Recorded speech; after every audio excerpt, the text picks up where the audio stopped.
Welcome back, guys. We got all this beautiful food, Todd. And we got some andouille.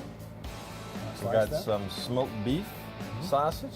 We got some smoked pork sausage. Yes, sir. We got some little onion tops, some scallion.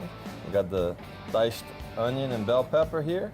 Okay, so what are we going to do first? The first thing we're going to do is we're going to saute down these onions and bell pepper real good. We want to get them nice and brown, and it's going to help make our roux pretty. Okay, so and while maybe I can do that, okay. And then you're going to do the roux. That sounds good. Okay, so we'll come back to the grill here. Okay, well, we add a little oil. Where's my oil? There it is. Okay. Add a little oil to both of these. These were sliced with a lot of love, so that's the fun part. And nobody got hurt. Nobody got hurt. No Band-Aids. Well, that's pretty. You hear that crackle? Beautiful cast iron pot. Okay, so we're gonna kind of stir this around, let that saute down, and while we're doing that, you're gonna kind of get the roux started, right? Yep, let's do it. So I was always told equal portions of oil and flour, and we're not gonna measure it, but we're just gonna start off by putting a little bit of, and we're using olive oil, but you can use vegetable oil, canola oil, I'm sure. Everybody has their opinion. A buddy of mine once said that you never make the same gumbo twice, and there's a lot of truth to that.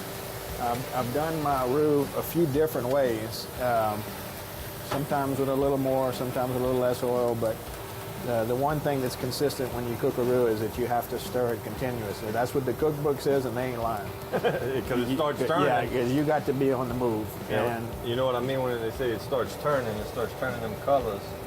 The deeper you get into it, the more you want to stir, because when it gets to the end of where this roux really gets brown, that's when you really want to start stirring this thing a lot more. So like when use a little more oil. Yeah, so when you do yours, are you looking for like a peanut butter color or like they say like an old penny.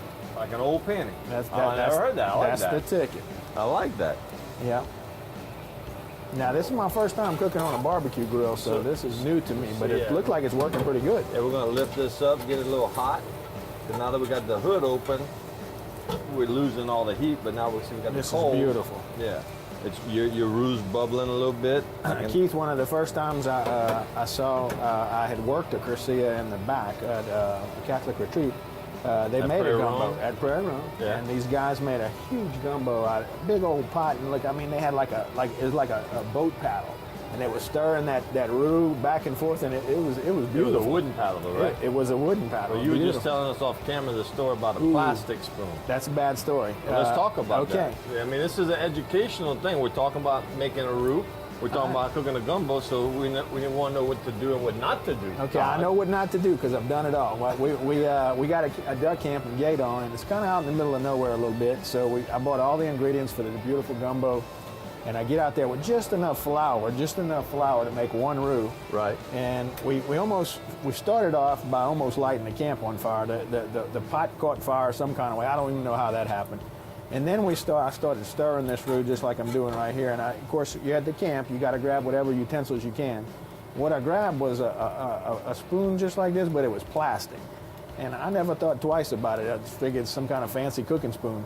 So I'm stirring away, and when I looked down, it was down to about the hand, where my hand is. It done melted into the pot.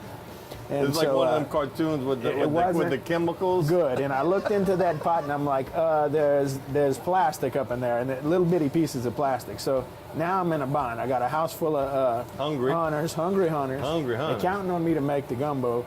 And what am I going to do? Because I can't. The stores are closed. There's no flour within an hour of the place. So you improvised. I improvised. You got improvised. I got another spoon. I started picking out the plastic. Didn't tell anybody because that would have been not good.